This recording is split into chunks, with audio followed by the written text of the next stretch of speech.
Phi omega r rotor speed. ये आपके पास relation होता है इंड्यूस ईएमएफ और आपके पास स्पीड के अंदर।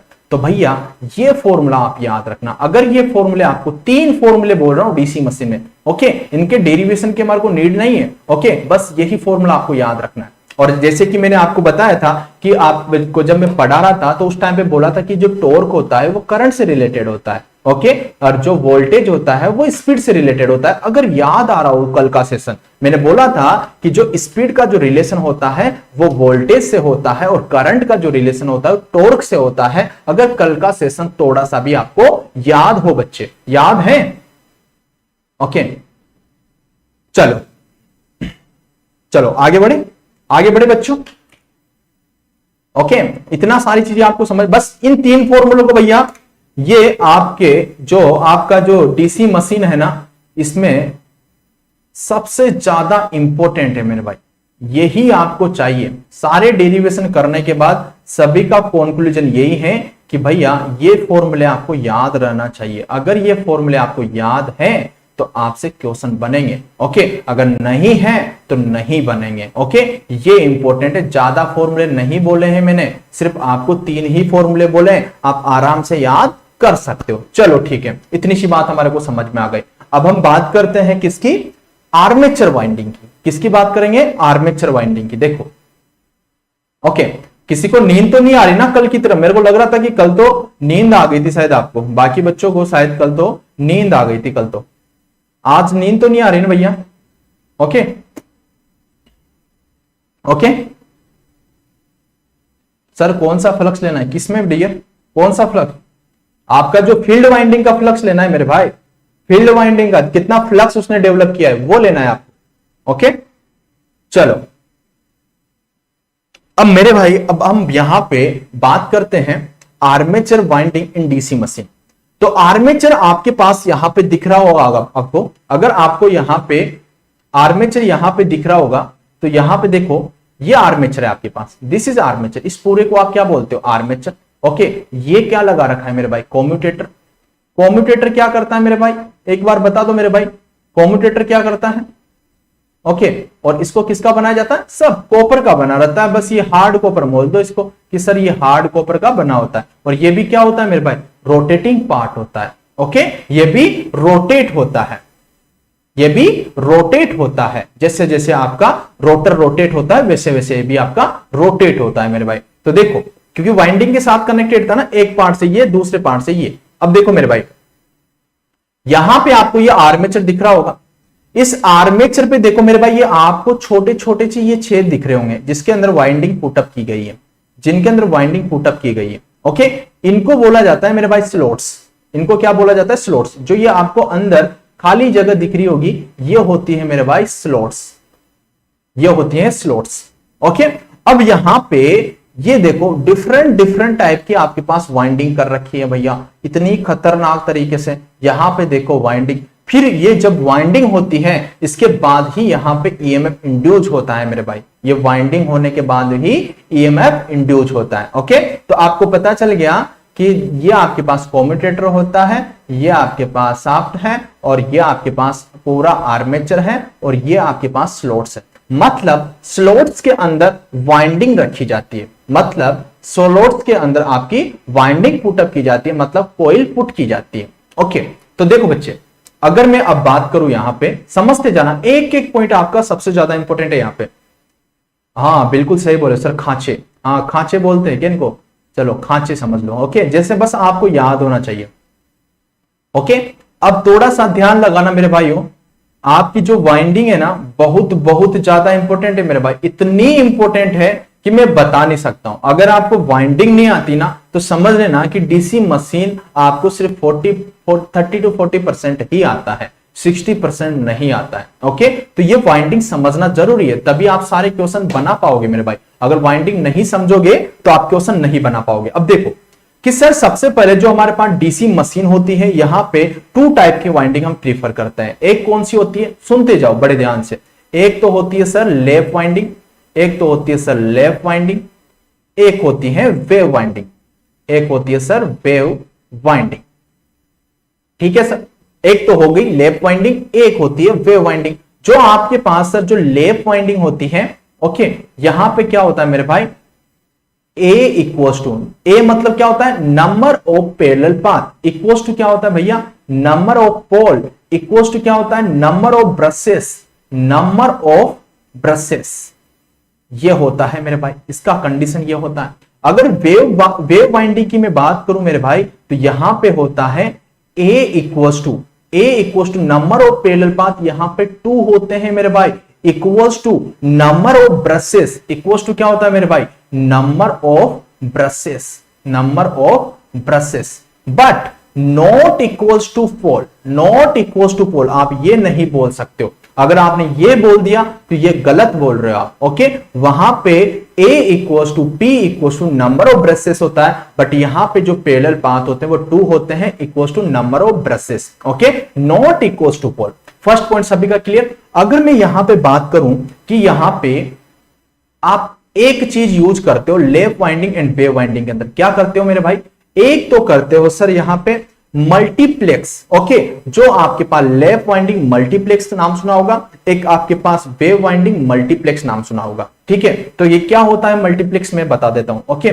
अगर मैं बात करूं लेफ्ट वाइंडिंग मल्टीप्लेक्स, बड़े ध्यान से सुनते जाना, ओके। लेफ्ट वाइंडिंग मल्टीप्लेक्स मतलब आपके पास हो जाएगा ए इक्वल्स टू कितना हो जाएगा भैया, एमपी, मध्य प्रदेश नहीं है, ओके। एम मतलब मल्टीप्लेक्स, मतलब यहां पे जो एम रिप्रेजेंट करता है ये मल्टीप्लेक्स, अभी मल्टीप्लेक्स समझाने वाला हूं, चिंता मत करो, ओके। एम मतलब मल्टीप्लेक्स। अगर यही बात मैं वेव वाइंडिंग के अंदर बात करता हूं तो आप बोल दोगे कि वेव वाइंडिंग मल्टीप्लेक्स,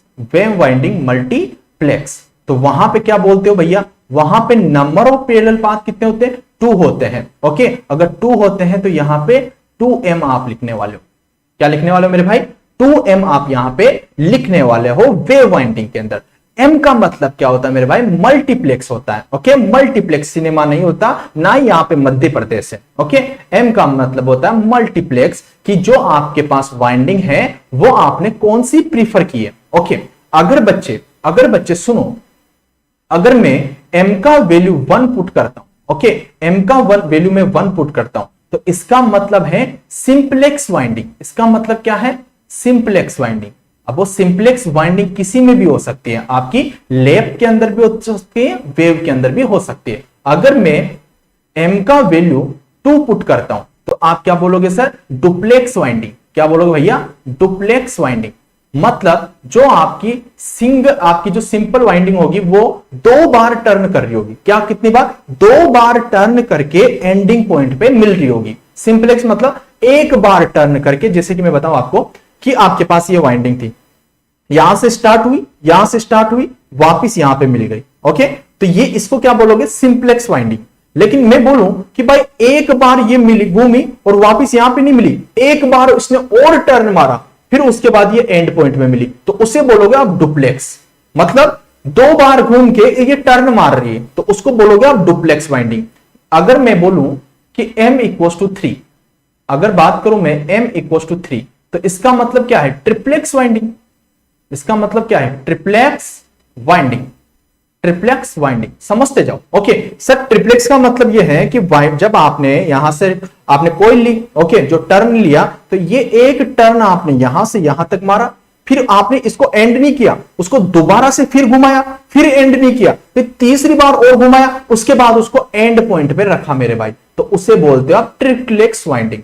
ऐसे बना के आप कितनी भी वाइंडिंग का नाम दे सकते हो। तो आपको बच्चे समझ में आया कि सर सिंपलेक्स वाइंडिंग क्या होती है, डुप्लेक्स क्या होती है, ट्रिप्लेक्स क्या होती है, जो कि आप लेफ्ट एंड वेव वाइंडिंग दोनों के अंदर आप यूज कर सकते हो मेरे भाई, ओके।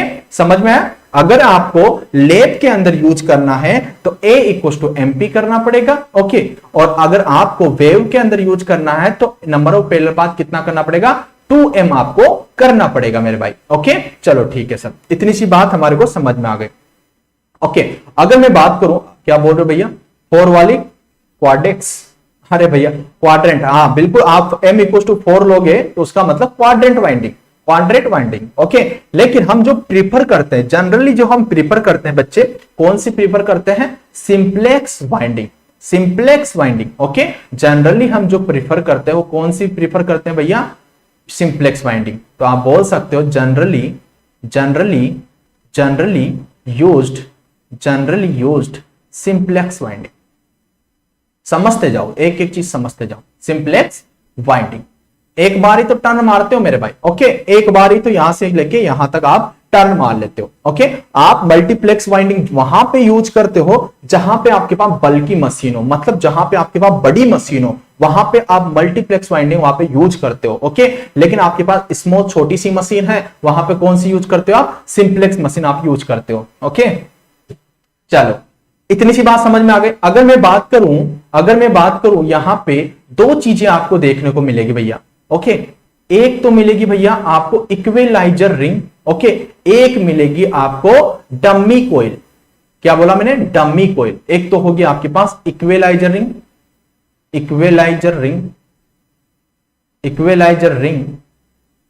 ओके, और एक है आपके पास डमी कोयल। भैया तो खतरनाक है डमी कोयल। सर ये क्या है? समझो मेरे भाई, अगर आप लैप वाइंडिंग प्रीफर कर रहे हो, मेरे भाई, अब देखो वाइंडिंग मैंने यहां पे बता दी कि ये वाइंडिंग आप लगा रहे हो यहां पे। ओके, यहां पे ये स्लॉट्स के अंदर आप वाइंडिंग कर रहे हो मेरे भाई, स्लॉट्स के अंदर आप वाइंडिंग प्रीफर कर रहे हो। अगर आप ये वाइंडिंग लगा रहे हो मेरे भाई, तो आपके पास यहां पे इसी स्लॉट्स के अंदर आप इक्विलाइजर रिंग रखते हो। और इक्विलाइजर रिंग किसमें रखते हो? सुनो, इक्विलाइजर रिंग जो रखी जाती है वो ओनली लैप वाइंडिंग के अंदर ही रखी जाती है। ओके, तो आप यहां पे लिख सकते हो कि सर जो आपके पास इक्विलाइजर रिंग होती है यूज्ड इन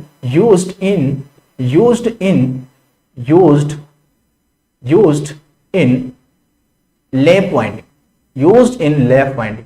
तो आपको पता चल गया कि सर जो इक्विलाइजर रिंग होती है वो लैप वाइंडिंग के अंदर ही यूज होती है। भैया इक्विलाइजर रिंग क्यों यूज करते हो? क्या प्रॉब्लम आ गई?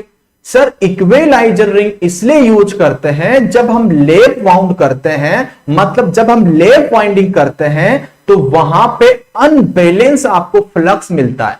ओके, जिस तरीके से आपकी लैप वाइंडिंग अभी मैं बताऊंगा आपको, चिंता मत करो, जिस तरीके से आप लैप वाइंडिंग वहां पे बनाते हो तो उससे अनबैलेंस वहां पे क्या मिलता है मेरे भाई? फ्लक्स मिलता है। अनबैलेंस फ्लक्स मिलेगा तो अनबैलेंस वहां पे ईएमएफ मिलेगा। समझ में आया? अनबैलेंस आपको अगर फ्लक्स मिलेगा तो अनबैलेंस वहां पे वोल्टेज मिलेगा। तो भैया अनबैलेंस ये मिलने के बाद वहां पे सर्कुलेटिंग करंट फ्लो हो जाता है। अगर सर्कुलेटिंग करंट फ्लो हो गया उस क्लोज पाथ के अंदर, तो आप क्या बोलोगे भैया कि यहां पे हीटिंग बढ़ने लग जाएगी। अगर हीटिंग बढ़ने लग जाएगी तो वाइंडिंग बर्न हो जाएगी। तो उसी सर्कुलेटिंग करंट को कम करने के लिए आप इक्विलाइजर रिंग यूज करते हो। या आप ऐसे भी बोल सकते हो कि सर प्रॉपर कम्यूटेशन के लिए आप इक्विलाइजर रिंग यूज करते हो। मतलब प्रॉपर कम्यूटेशन का मतलब क्या है भैया? AC to DC, DC to AC, AC to DC, DC to AC, यही तो होता है कम्यूटेशन का मतलब। ओके, कि सर या तो आप ऐसे बोल सकते हो कि प्रॉपर कम्यूटेशन के लिए आप इक्विलाइजर रिंग यूज कर सकते हो। अब दोबारा फिर बोलता हूं कि सर इक्विलाइजर रिंग स्लॉट्स के अंदर आप रखते हो। दोबारा सुनो, यहां पे फिर बोल रहा हूं, समझना। इक्विलाइजर रिंग जो आपके पास ये स्लॉट्स हैं इन्हीं के अंदर रखी जाती है मेरे भाई, इन्हीं स्लॉट्स के अंदर रखी जाती है। और इनके अंदर आर्मेचर में जो ये स्लॉट्स हैं इन्हीं के अंदर इक्विलाइजर रिंग रखी जाती है। इक्विलाइजर रिंग क्यों रखी जाती है? सर जब आप लैप वाउंड करते हो, मतलब जब लैप वाइंडिंग की जब आप मशीन बनाते हो तो वहां पे अनबैलेंस हमारे को फ्लक्स मिलता है। अनबैलेंस फ्लक्स मिलेगा तो अनबैलेंस वहां पे वोल्टेज मिलेगा। अगर अनबैलेंस वोल्टेज मिलेगा तो वहां पे सर अंदर ही अंदर मशीन के अंदर सर्कुलेटिंग करंट वहां पे फ्लो होने लग जाएगी। अगर सर्कुलेटिंग करंट फ्लो होने लग जाएगी मेरे भाई तो वहां पे मशीन के अंदर हीटिंग बढ़ने लग जाएगी। और हीटिंग अगर बढ़ गई तो मशीन थोड़ी देर रन करके आपकी डैमेज कर जाएगी। तो उसी सर्कुलेटिंग करंट को मिनिमाइज करने के लिए हम क्या लगाते हैं भैया? इक्विलाइजर रिंग लगाते हैं। तो एक बार सभी बच्चे बताओ कि आपको ये समझ में आ गया इक्विलाइजर रिंग? सबसे पहले बताओ कि आपको इक्विलाइजर रिंग समझ में आ गया कि सर इक्विलाइजर रिंग क्यों लगाते हैं, equaliser use in lap winding. तो आप यहां पे बोल सकते हो कि सर इक्विलाइजर रिंग इसलिए लगाते हैं कि यहां पे अनबैलेंस फ्लक्स होता है, unbalanced flux develop on armature and आगे क्या बोल सकते हो, अगर ये डेवलप हुआ तो आप बोलोगे अनबैलेंस वोल्टेज डेवलप। ओके, आप बोल सकते हो अनबैलेंस वोल्टेज डेवलप। कहां पे डेवलप हो रहा है मेरे भाई, सब कुछ तो आर्मेचर पे ही होता है ना, कोई स्टेटर पे करने मत लग जाना मेरे भाई। ओके, तो अनबैलेंस वोल्टेज डेवलप हो रहा है आर्मेचर पे। तो सर यहां पे जब अनबैलेंस वोल्टेज डेवलप हुआ तो अंदर ही अंदर क्या हो गया मेरे भाई, सर्कुलेटिंग करंट फ्लो हुआ। अंदर ही अंदर क्या हुआ मेरे भाई, circulating current flow, circulating current flow. अगर सर्कुलेटिंग करंट फ्लो हो गया तो हमने क्या किया, स्लोट्स के अंदर इक्विलाइजर रिंग यूज किया कि वो क्या करे कि वहां पे जो आपके पास सर्कुलेटिंग करंट डेवलप हुआ है उसको मिनिमाइज कर सके और हीटिंग से बचा सके और आपकी मशीन डैमेज होने से बच जाए। समझ में आया? तो आपको पता चल गया कि सर सर्कुलेटिंग करंट जो यहां पे फ्लो हुआ इसको क्या किया जाता है, इक्विलाइजर रिंग द्वारा मिनिमाइज किया जाता है। ओके, तो आप बोलोगे circulating current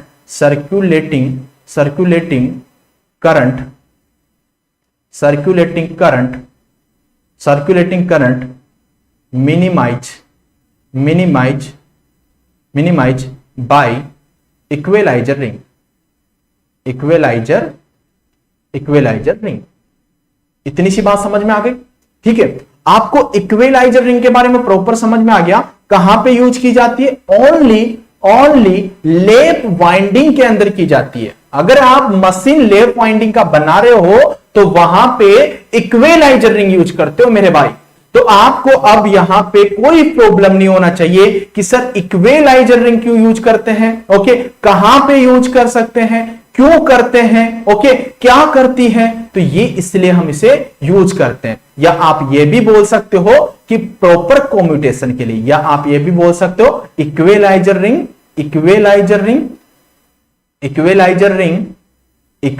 ring used for proper commutation का मतलब क्या है मेरे भाई, प्रॉपर कम्यूटेशन का मतलब समझो, बात वही है कि प्रॉपर कम्यूटेशन इसने यूज क्यों किया। कम्यूटेशन मतलब क्या होता है, कम्यूटेटर मतलब क्या होता है, AC to DC, DC to AC, AC to DC and DC to AC, यही काम होता है आपके पास कम्यूटेशन का। तो सर ये बताओ कि जब आपके पास हीटिंग डेवलप हो रही होगी, सर्कुलेटिंग करंट अंदर डेवलप हो रही होगी, तो मतलब वो जल्दी से कन्वर्ट नहीं कर पा रही होगी ना एसी टू डीसी और डीसी टू एसी। इसलिए आप इसी स्टेटमेंट को ऐसे बोल सकते हो कि सर प्रॉपर कम्यूटेशन के लिए हम इक्विलाइजर रिंग यूज करते हैं। ओके, तो ये सारे जितने भी पॉइंट मैंने इक्विलाइजर पे बताए हैं सारे के सारे इंपॉर्टेंट है। कोई सा भी पॉइंट वहां पे आ सकता है, लेकिन आपको कंफ्यूज नहीं होना, सर ने हमारे को ऐसा बताया था तो ऐसा ही होता है। ओके, चलो ठीक है। चलो अब बात होती है डमी कॉइल की। ओके, अब डमी कॉइल क्या होती है मेरे भाई, जल्दी बताओ डमी कॉइल क्या होती है, कोई बता सकता है डमी कॉइल के बारे में?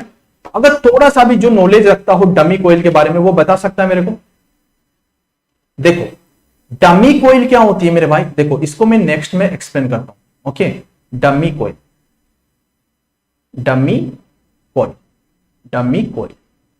देखो देखो मेरे भाई, यहां पे ऐसा करता हूं, इसको मैं डमी कॉइल को रफ कर देता हूं वरना आप कंफ्यूज होगे। ओके, चलो सर देखो डमी कॉइल जो होती है मैं बता देता हूं कि आपके पास ये आर्मेचर है, ठीक है, ये आर्मेचर है,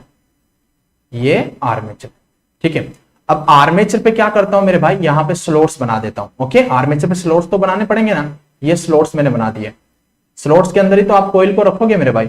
ओके, ये स्लॉट्स मैंने यहां पे बना दिए। ओके, ये स्लॉट्स मैंने यहां पे बना दिए। ओके, ये स्लॉट्स मैंने यहां पे बना दिए, ये स्लॉट्स मैंने यहां पे बना दिए।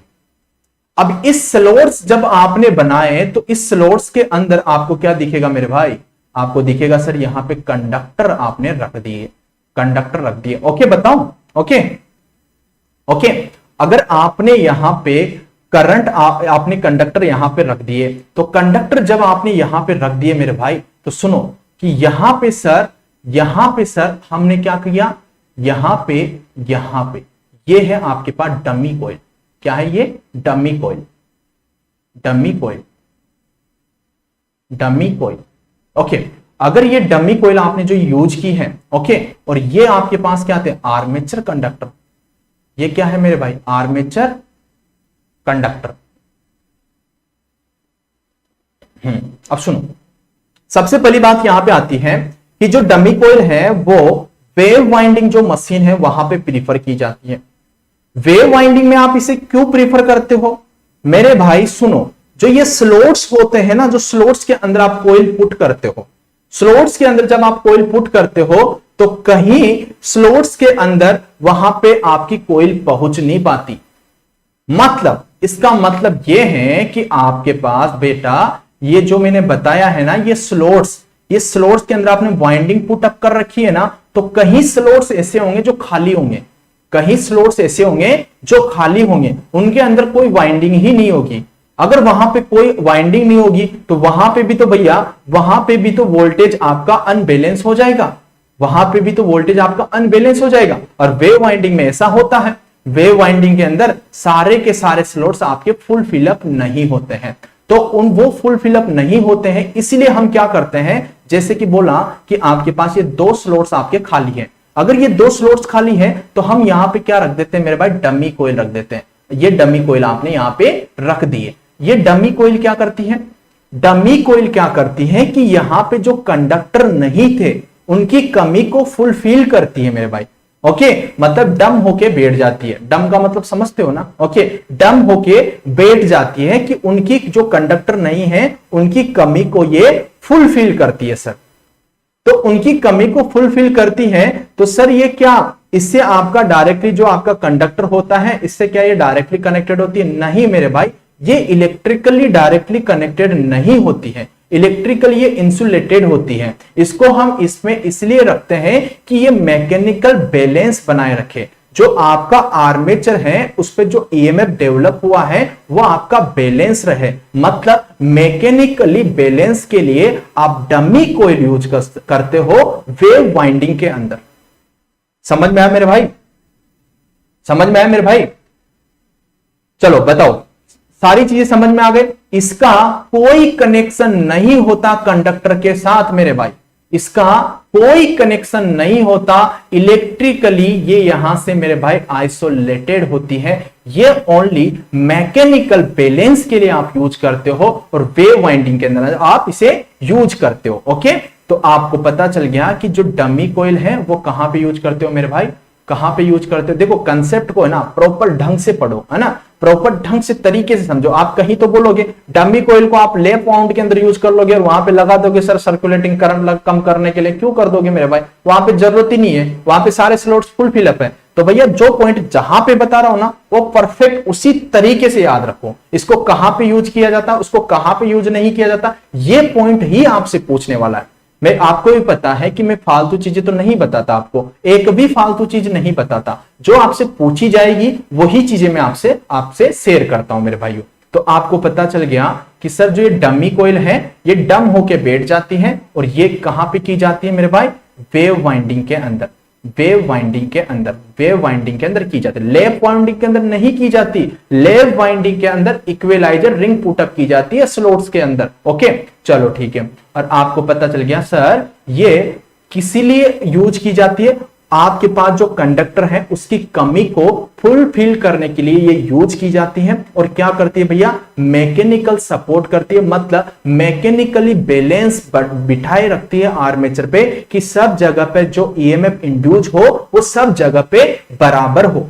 अगर वहां पे खाली हो गया तो ईएमएफ आपका अनबैलेंस हो जाएगा, और ईएमएफ आपका अनबैलेंस हो गया तो वहां पे सर्कुलेटिंग करंट आपकी डेवलपमेंट हो जाएगी। ओके, सर्कुलेटिंग करंट डेवलप हो जाएगी तो वापस वही हीटिंग हो जाएगी और वही आपका मशीन रुक जाएगा मेरे भाई, डैमेज कर जाएगा। तो आपको समझ में आ गया क्यों यूज करते हो मेरे भाई? मैकेनिकली बैलेंस के लिए। किस लिए यूज करते हो मेरे भाई? मैकेनिकली मैकेनिकली बैलेंस के लिए आप इसे यूज करते हो मेरे भाई। ओके, इतनी सी बात समझ में आ गई। एक बार सभी बच्चे बता दो कि इक्विलाइजर रिंग और डमी कोइल दोनों के अंदर बच्चों आपको डिफरेंस समझ में आ गया? दोनों में आपको समझ में आ गया इक्विलाइजर रिंग क्यों यूज किया और डमी कोइल हमने क्यों यूज किया? ओके, एक बार सभी बच्चे बता दो, एक बार सभी बच्चे बता दो, क्या आपको सही तरीके से आपको समझ में आए? अब ये भी बता देता हूं मैं, ये इलेक्ट्रिकली भैया कनेक्टेड नहीं होती है, याद रखना। इसको फिजिकली वहां पे प्लेस किया जाता है, बट ये इलेक्ट्रिकली उससे आइसोलेटेड होती है मेरे भाई, दूसरे कंडक्टर से ये कनेक्टेड नहीं होती है। ये दिमाग में बिठा लेना। सिर्फ इसको मैकेनिकली बैलेंस के लिए आप यूज कर रहे हो कि वहां पे इंड्यूस ईएमएफ अलग अलग ना हो। ओके, अगर इंड्यूस ईएमएफ अलग अलग हो गया तो आपका मैकेनिकल बैलेंस बिगड़ जाएगा, वही सर्कुलेटिंग करंट जो आपकी लैप वाउंड के अंदर हो रही थी वही इसके अंदर फ्लो होने लग जाएगी और वापिस वही हीटिंग हो जाएगी और मशीन डैमेज कर जाएगी। तो इसलिए यहां पे रख लो कि आपके पास जो डमी कोइल है ये आपकी क्या होती है मेरे भाई? Electrically not connected. लिख सकते हो यहां पे electrically not connected. Okay, electricity ये आपके पास जो आपके पास कोइल है उससे कनेक्टेड नहीं होती है। आपसे मैं पूछता हूं एक क्वेश्चन कि जो ये कोइल एक वर्ड में यूज करता हूं इसका मतलब है क्या? एक बार मेरे को सभी बच्चे बताओ, जो कोइल वर्ड जो मैं यूज करता हूं इस कोइल वर्ड का मतलब है क्या? एक बार सभी बच्चे बताओ कि जो ये कोइल वर्ड जो मैं यूज करता हूं, जिसको भी अपने तरीके से बताओ, सबका अपना अपना तरीका होगा कि इसका मतलब होता क्या है, ये क्या है? जल्दी बताओ, मैं आपके कमेंट का वेट कर रहा हूं, तो जल्दी से बताओ मेरे भाइयों। आपको एक एक देखो, जो भी आपको चीजें पता है, ओके, जो भी इसके बारे में आप जानते हो, ओके, जो भी आप इसके बारे में जानते हो, ओके, मैं सबके कमेंट पढ़ रहा हूं, ओके, अपना अपना मत करो, जो भी आपका दिमाग बोलता है कि हाँ ये होती है, हाँ ये होती है, ओके। फिर मैं आगे बढ़ता हूं। हाँ, मैं पढ़ रहा हूं आपके conductor R and L, okay, turns का bundle, turns, okay, minimize 1 turns and 2 conductor in coil, okay, minimum 1 turn and 2 conductor. देखो, दिमाग में बिठा लो मेरे भाइयों कि आपके पास क्या है, ये आपके पास आर्मेचर है, ओके, ये आपके पास आर्मेचर है। इस पे आप यहां पे टर्न कर रहे हो, ओके, आप कंडक्टर लेके आए, ओके, ये आपने फर्स्ट टर्न मारा, कितने कंडक्टर आए? 2 कंडक्टर, एक ऊपर एक नीचे। फिर दूसरा टर्न मारा, फिर 2 कंडक्टर, 4 कंडक्टर हो गए। फिर तीसरा मारा, ओके, 6 हो गए। फिर चौथा मारा, फिर 5 मारा, फिर छठा मारा, फिर 7 मारा, मारते गए। तो भैया एक स्लोट्स के अंदर ऐसा एक बंडल बन गया ना। एक गन्ने का जो बताया था मैंने, एग्जांपल दिया था कि गन्ने का एक आपके पास एक बंडल, ओके, तो एक बंडल बन गया ना। तो भैया ऐसा थोड़ी कि एक एक टर्न ही आप वहां पे डालोगे, भैया एक पूरा बंडल आपका एक स्लोट के अंदर जाएगा, उसे आप कोइल बोलते हो, ओके। आरएल आपके सभी के आंसर सही थे, किसी के गलत नहीं थे, ओके, सभी का डिफरेंट तरीका था बताने का, ओके। तो कोइल का मतलब क्या होता है मेरे भाई? आपका एक बंडल, ओके, इसको टर्न मत समझ लेना, ओके, मतलब एक टर्न को मतलब आप बोलोगे कि एक कोइल, बिल्कुल सही बोल रहे हो, वो गलत नहीं बोल रहे हो आप, ओके। 2 टर्न को भी एक कोइल, 3 टर्न को भी आप एक कोइल, मतलब 3 टर्न की एक कोइल बना रहे हो। ऐसे आपको समझ में आ गया कि नंबर ऑफ टर्न्स बढ़ाते जाओ, जितने टर्न्स की आपके पास कोइल होगी उसे ही आप क्या बोलते हो मेरे भाई? कोइल बोल देते हो, ओके, मतलब 12 बंडल, ओके, वही आपका कोइल होता है, ओके। चलो ठीक है, इतनी सी बात समझ में आ गई। चलो ठीक है सर, हम थोड़ा सा डिफरेंस समझ लेते हैं। उससे पहले हम यहां पे आपको एक डायग्राम दिख रहा होगा, ओके, इसके बारे में बता देते हैं मेरे भाई। देखो, ये स्टेटर होता है, ओके, स्टेटर सभी बच्चे जानते हैं, ओके, ये बाहर का पार्ट आपका स्टेशनरी होता है। अब देखो, पोल सूप एंड पोल फेसेस, आपको कल मैंने बताया था कि पोल सूप आप क्यों यूज करते हो कि जो आपके पास फील्ड वाइंडिंग है उसके जो कंडक्टर है वो नीचे ना पड़े मेरे भाई, उसको जूते पहनाते हो आप, ओके। यहाँ पे आपकी ये फील्ड वाइंडिंग है, इसके ऊपर ये आपका पोल सूप है, ओके। अब ये आपका पूरा आर्मेचर है, ओके, ये आर्मेचर का कोर है मेरे भाई। अब इसके अंदर आपने स्लॉट्स के अंदर आपने वाइंडिंग कर रखी है, ओके, स्लॉट्स के अंदर ये वाइंडिंग कर रखी है, आर्मेचर वाइंडिंग, यहीं पे आपका ईएमएफ डेवलप होगा, ओके। अब देखो, वो बताया था ना, ये बाहर ये पोर्शन आपका कम्यूटेटर होता है, ओके, कोम्यूटेटर के ऊपर आप ब्रशेस लगा देते हो, ब्रश यहां से करंट कलेक्ट कर देता है या इसको करंट दे देता है, तो यहां से आप बाहर निकाल लेते हो या इसको दे देते हो मेरे भाई। तो ये आपको एक डायग्राम मैंने यहां पे बता दिया है। चलो ठीक है, थोड़ा सा हम कंपेरिजन समझ लेते हैं, थोड़ा सा हम कंपेरिजन समझ लेते हैं मेरे भाई। ओके, कोशिश करना आपको सारे कंपेरिजन आसानी से और अच्छे तरीके से समझ में आ जाए। तो सबसे पहले यहां पे हेडिंग डालेंगे हम, हाँ, ये टेबल आपकी बहुत बहुत बहुत ज्यादा इंपॉर्टेंट है। बाकी सब छोड़ के चले जाना, लैप वाइंडिंग, वेव वाइंडिंग, सब कुछ छोड़ के चले जाना, लेकिन ये टेबल जरूर जरूर याद करके चले जाना एग्जाम में। अगर आपको रिवीजन करने का टाइम ना होना तो इस टेबल को जरूर पढ़ के चले जाना, और सब कुछ आप छोड़ के चले जाना भले इस टेबल के अंदर से। ओके, लेकिन ये टेबल आपको पढ़ के जाना है। टेबल में हम सबसे पहले लैप वाइंडिंग की बात करेंगे, फिर इसके बाद वेव वाइंडिंग की बात करेंगे। वेव वाइंडिंग, अब देखो मेरे भाई, जो आपके पास लैप वाइंडिंग होती है मेरे भाई, क्या होती है समझो, समझो, बड़े प्यार से समझो।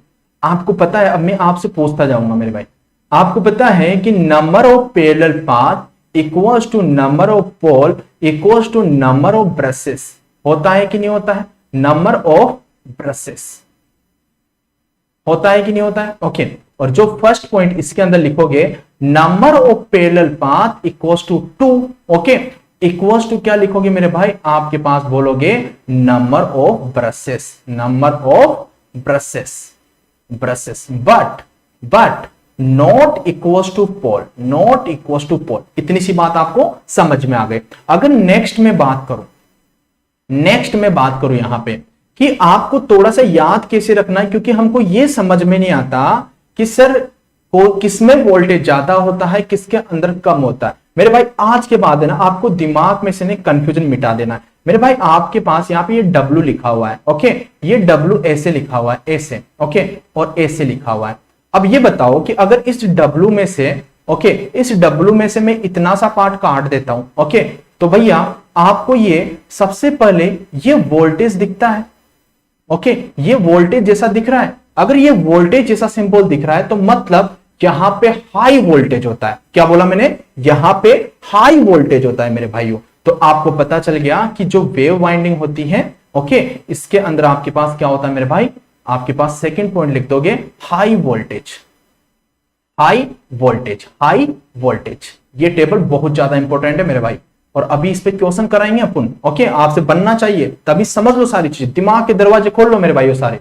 ओके, तो यहां पे आपको पता चल गया कि हाई वोल्टेज होता है वेव वाइंडिंग के अंदर, और आपके पास जो करंट होता है वो लो होता है मेरे भाई, लो करंट, या ऐसे लिख दो करंट लो, ऐसे बोल दो कि लो करंट। अब मेरे भाई बताओ, इसका अपोजिट आपका लेप में होने वाला है, इसका अपोजिट आपका लेप में होने वाला है। यहां पे हाई वोल्टेज है तो यहां पे क्या बोलोगे भैया? आप बोलोगे sir low voltage and high current, high current, okay, low voltage and high current आपको यहां पे मिलने वाला है। ठीक है सर, अगर नेक्स्ट पॉइंट में मैं आपको बात करूं तो भैया आपको ऐसा नहीं दिख रहा कि वोल्टेज कम है। वोल्टेज कम का मतलब क्या है? स्टेप डाउन ट्रांसफॉर्मर जैसा नहीं दिख रहा आपको कि ये सर स्टेप डाउन हो रहा है। आपके पास वोल्टेज हाई है तो सर स्टेपिंग अप हो रहा है सर। तो अगर लो वोल्टेज आपके पास हो रहे हैं तो आप बोलोगे कि सर स्टेपिंग डाउन। तो भैया आपको पता है कि स्टेप डाउन ट्रांसफॉर्मर कहां पे यूज किया जाता था? सर वेल्डिंग पर्पज के लिए, क्योंकि वहां पे हाई करंट का रिक्वायरमेंट था। तो आपको पता चल गया कि सर जो लैप वाइंडिंग है ये कहां पे यूज की जाएगी भैया? वेल्डिंग पर्पज के लिए। ओके, तो आप बोलोगे used used used used in welding purpose. याद आ रहा है थोड़ा सा ट्रांसफॉर्मर का? रिलेशन बनाते चलो मेरे भाइयों, मजा आएगा।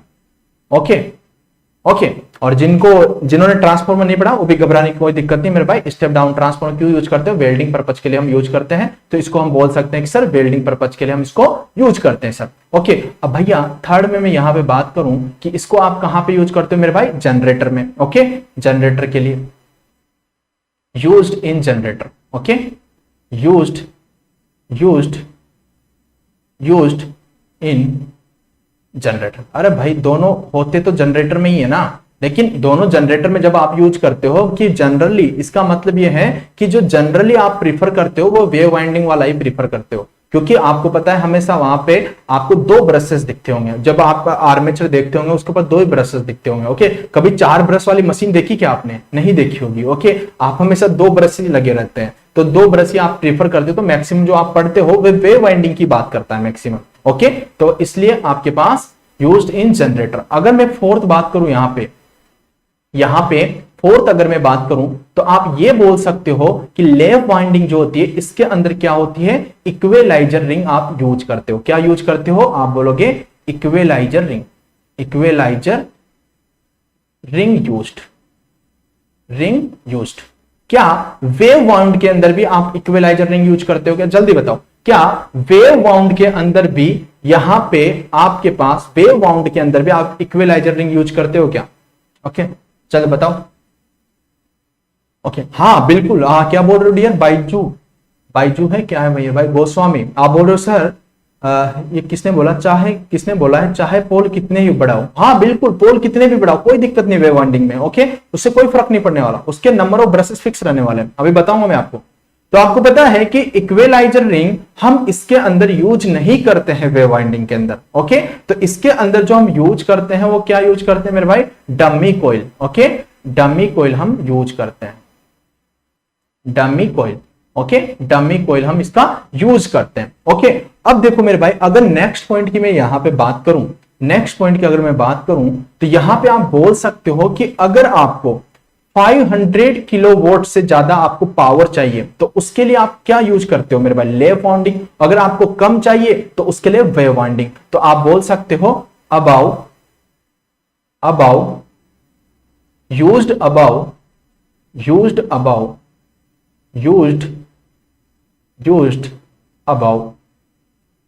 500 kilowatt. Okay, 500 kilowatt DC machine के लिए। और इसे बोल दोगे यूज्ड बिलो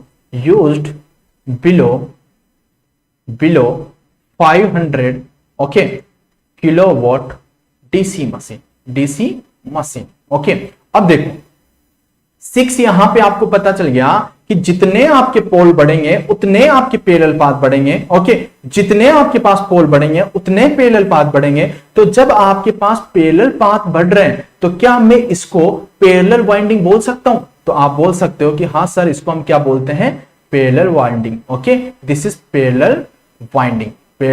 समझते हो ना, ये पैरेलल का सिंबल है मेरे भाई, this is parallel winding. Okay, मतलब आप बोल सकते हो connected in parallel winding, connected in